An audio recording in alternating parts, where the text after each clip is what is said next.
an incident in which armed youth attacked a United Nations base in the town of Bor, and there was gunfire involved between the youth and the United Nations peacekeepers there, and at least 58 people were killed, both from the attackers and from the civilians who were sheltering inside that United Nations base. And according to some South Sudanese officials, they had antagonized the local youth by cheering for the rebels when they took control of Bentiu. So the government supporters in the town of Bor took some sort of revenge, it seems, on these people who had sought shelter in the United Nations camp. It underlined yet again both the fragility of the country and the tensions between different communities in South Sudan. I've seen many reports on Twitter talking about the UN compound previously being perceived as a safe haven, and this latest attack turning that on its head. Is that very much the sense in South Sudan at the moment, that there is no such safe haven to hide in? Yeah, I think it was a shock to a lot of people. I think there's something like 70,000 people who are hiding or sheltering in various UN bases throughout the country. And this is not the first incident like this at a UN base. One in the small town of Akobo was overrun earlier on in the conflict, and 20 or 30 civilians were killed there, along with a couple of Indian UN peacekeepers. But exactly as you said, so many people had gone to these UN bases thinking, here at least I will be safe. I've fled the war, I've fled the fighting, maybe my home has been destroyed, or I've seen people in my family killed, but here behind the fences and the barbed wire and with the protection of these armed UN soldiers, I will be safe.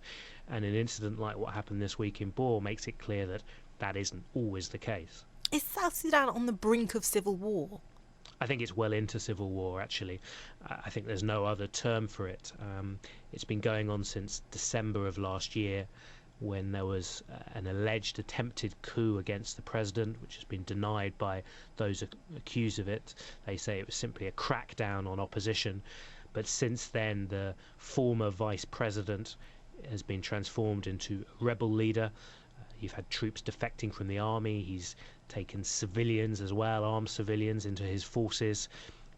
It's been in a state of war for several months now, really, and it seems very difficult for South Sudan to get out of this, because a cessation of hostilities agreement was signed in January. It was meant to freeze the fighting to allow for proper negotiations between the two sides, but simply put, the war hasn't stopped. The fighting has continued, and it's looking like this could carry on for some time. In the 3 years since South Sudan became Africa's newest country, how have you seen things change? South Sudan started in an incredibly difficult position. It had suffered through two very long civil wars when it was part of Sudan, in which probably over 2 million people died.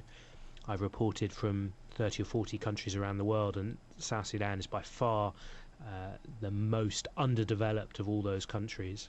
And the people who took South Sudan to independence were rebels, people who'd spent most of their life fighting. And the governing party, the SPLM, one of its most prominent members, a man called Luka Byong, wrote about what's called the liberation curse, that those people who lead a liberation movement often aren't actually the best ones to lead a newly liberated country, that the democratic credentials you need are not the ones you need to be a rebel leader. And South Sudan suffered from that in its first 3 years of independence. It also had a very difficult relationship with Sudan.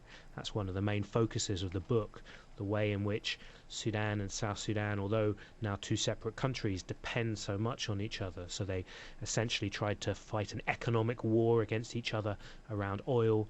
In the couple of years after separation, they sponsored each other's rebel groups, and the stability of Sudan and of South Sudan is interdependent, and the people depend on each other so much too, particularly in the border regions. But so South Sudan's leaders faced huge challenges, but they also dealt with them extremely badly. And there weren't the institutions or the sense of national feeling, I think, among the politicians to avoid this sort of crisis. And the personal ambitions were huge, and that's why South Sudan is in such a depressing place right now.